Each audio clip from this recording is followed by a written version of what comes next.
Ya, terima kasih atas waktunya saya diberi kesempatan atau diberi waktu untuk tampil di medsos ya. Di sini saya akan menyampaikan mengenai atau berbicara mengenai karakteristik pendidikan agama Islam ya. Ya, sebelumnya saya akan membahas mengenai karakteristik atau kalimatnya itu kalimat gunakan itu ya, ini karakteristik pendidikan dan agama Islam. Jadi karakteristik itu apa toh sebenarnya? Karakteristik itu merupakan ciri-ciri, tabiat atau watak atau sifat yang dimiliki atau yang melekat dalam suatu individu ya, suatu individu untuk membedakan kepada atau terhadap individu yang lain. Maka setiap individu itu mempunyai watak sendiri-sendiri. Seperti halnya saya ini kan wataknya seperti ini. Ya, seperti ini. Ini berbeda dengan para pemirsa. Ya.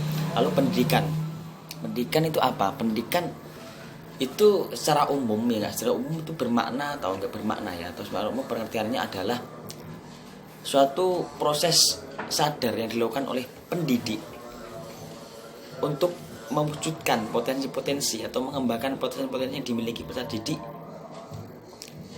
untuk menjadi manusia yang seutuhnya, seperti itu. Jadi betapa pentingnya pendidikan ya. Lalu agama Islam.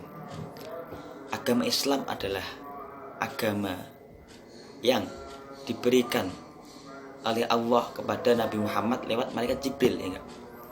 Agama Islam. Lalu setelah itu, setelah kita mengetahui lalu apa tujuan pendidikan agama Islam? Tujuan pendidikan agama Islam itu sendiri itu apa? Ini berkaitan dengan karakteristik ya. Nanti jadi agar kita dapat membedakan dengan pendidikan yang lain. Mungkin pendidikan apalah ya. Tujuannya apa toh? Ya enggak. Kenapa saya mengatakan tujuannya dulu? Karena suatu hal itu tidak lepas dari suatu tujuan seperti itu ya. Ya enggak. Cita-cita lah seperti itu. Jadi tujuan agama Islam dengan agama Islam ini apa? Tujuannya adalah untuk membentuk manusia yang sempurna, manusia yang seutuhnya, manusia yang kamil, insan kamil lah, insan kamil. Yang mana telah dicontohkan atau ya dicontohkan oleh Nabi Muhammad SAW dalam dakwahnya.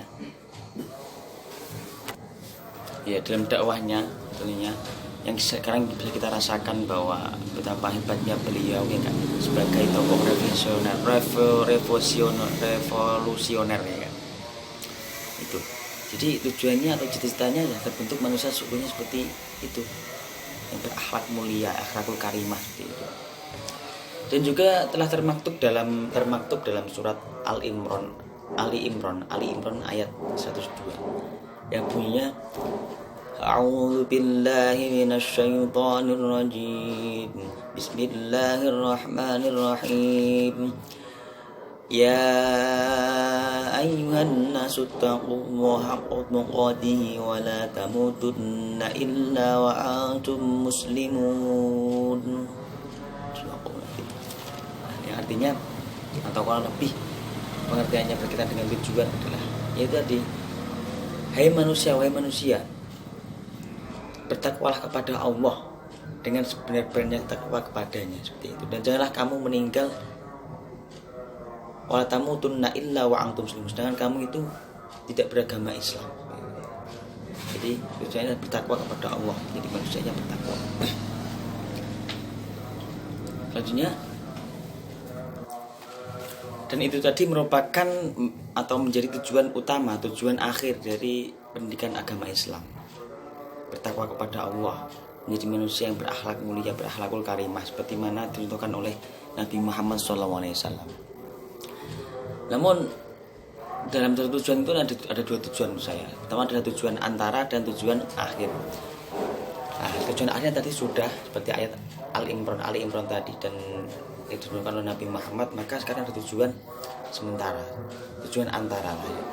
Tujuan antara ini adalah tujuan yang mana direncanakan di Indonesia, yakni yang tertulis atau terangkum dalam kurikulum itu sendiri ya. Jadi bagaimana tujuan sementaranya, yaitu nanti tujuan yang terbentuk dalam kurikulum. Jadi untuk melangkah pada tujuan akhir, maka kita terlepas dari tujuan antara itu tadi, untuk menghubungkan antara akhir tadi, seperti itu ya. Mungkin itu ya untuk mengenai karakteristik, mungkin sudah